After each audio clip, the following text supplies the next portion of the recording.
Cet avion, le président russe n'en possède pas 2 ni 3, mais 4 exemplaires. Tous gérés par le FSO, le service chargé d'assurer la sécurité de Vladimir Poutine. C'est pour ça que nous ne savons pas grand-chose sur cet avion. Tout ce qui touche au président russe, c'est top secret. Sa caméra au point, il est l'un des rares à avoir pu filmer à bord. À 15 ans, ce jeune Russe atteint d'une maladie incurable, voilà son rêve s'exaucer. Je suis actuellement assis sur le siège réservé à Vladimir Poutine. Au-dessus de moi, vous voyez, il y a le blason de la Russie. Et là, c'est le téléphone du président. Une opération de communication pour faire oublier des images bien moins favorables au régime russe. En 2001, à la suite de son réaménagement par une société britannique, l'intérieur, un brin tape à l'œil d'un des avions présidentiels, fait l'objet d'une fuite dans la presse. Vladimir Poutine, il a un goût très particulier, je dirais. Beaucoup de rouge, beaucoup d'or, un mobilier particulièrement luxueux. C'est ce qu'aime le président. C'est quand même assez baroque. Moi, j'ai pas vu ça depuis la maison d'Elvis Presley. La discrétion étant la meilleure des protections, Vladimir Poutine opte régulièrement pour un autre moyen de locomotion. Comme l'a révélé ce journaliste russe, en exil en Lituanie. Vladimir Poutine a décidé de prendre au maximum le train. L'intérêt du train, c'est qu'il est difficilement détectable. On ne peut pas le détecter avec des radars. Le public ne peut pas le suivre sur Internet. C'est extrêmement discret, un train. C'est exactement le même train que pour les passagers normaux. Il est de la même couleur, du gris, avec une ligne rouge. Seuls quelques détails trahissent la présence du président russe à bord. Ce train est bien plus lourd que les trains normaux. C'est pourquoi il faut placer 3 locomotives à l'avant. Normalement, il n'y en a qu'une seule. Sur le toit des wagons, on peut aussi apercevoir des antennes pour les communications sécurisées. Un train blindé qui bénéficie de la priorité absolue sur le réseau ferré russe. Vladimir Poutine peut ainsi voyager sereinement, sans rien sacrifier de son penchant pour le luxe. Nous nous sommes procurés des documents de l'entreprise qui a construit les wagons de ce train. Dans l'un d'eux, on trouve une salle de sport. Il y a aussi un salon de beauté et toujours dans le même wagon, un sauna et un hammam. Ce recours au train, Vladimir Poutine le partage avec un autre président, le Chinois Xi Jinping. Il faut dire que la Chine, deuxième puissance mondiale, ne dispose pas d'un avion présidentiel, ou plutôt, n'en dispose plus.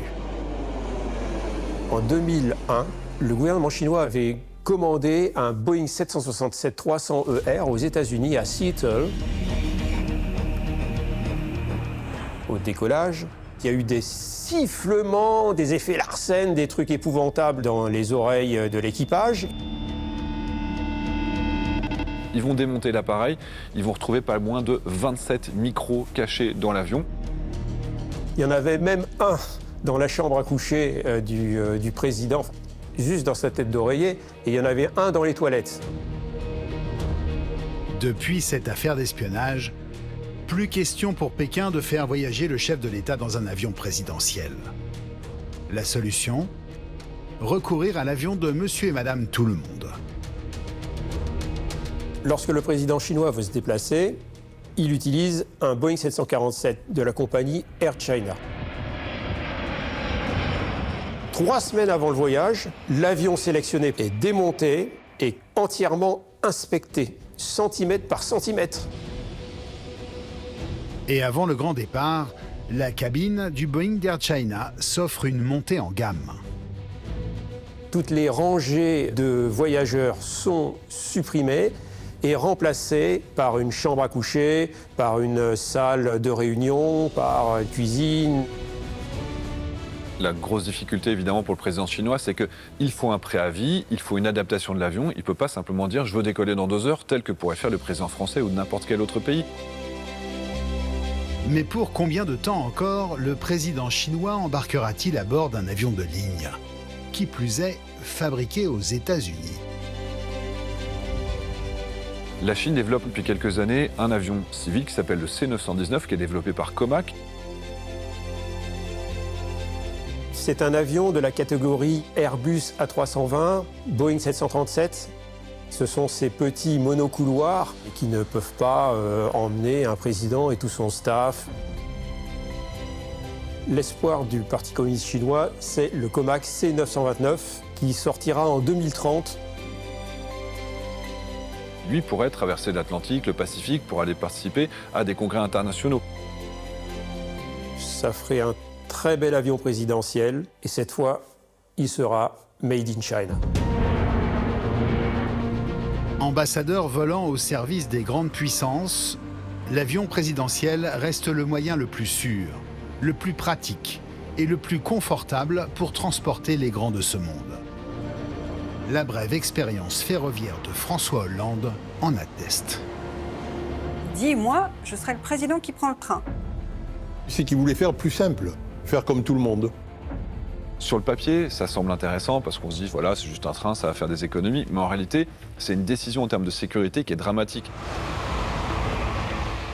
Quand il voyage en train, il faut sécuriser son parcours sur tout le long. Donc, à chaque fois qu'il y a un pylône, un pont, n'importe où, ou alors une barrière qui se baisse, il faut mettre des gendarmes. Donc, ça coûtait hyper cher. Donc, assez vite, cette hypocrisie s'est arrêtée. De la France aux États-Unis, l'avion occupe une place indiscutable au service des présidents. Et ce, plus de 80 ans après avoir supplanté un autre moyen de transport. Le premier président à voyager en avion fut Franklin Delano Roosevelt en 1943. Jusqu'à Roosevelt, les présidents voyageaient en bateau. Mais la menace des sous-marins allemands était trop grande pour risquer une traversée de l'Atlantique par la mer. Roosevelt voulait rencontrer Churchill et De Gaulle à Casablanca pour planifier le débarquement. Après plusieurs escales, le vol a duré en tout 42 heures.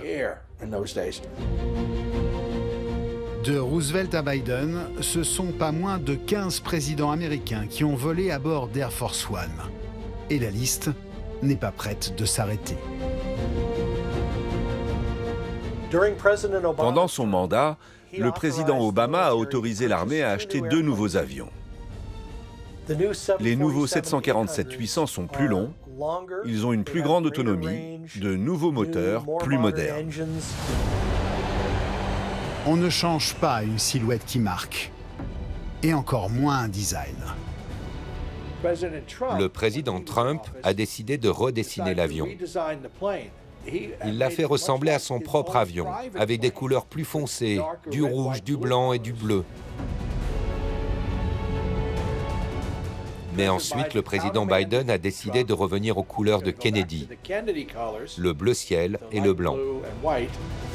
Mais ce nouvel Air Force One a beau être encore en phase d'aménagement, les Américains voient déjà plus loin et surtout plus vite. Dans les 25 à 30 prochaines années, nous verrons arriver un Air Force One supersonique. Sur la scène mondiale, chaque nation veut avoir l'avion présidentiel le plus puissant, le plus impressionnant et le plus avancé technologiquement. Avec Air Force One, les États-Unis entendent bien gagner la bataille.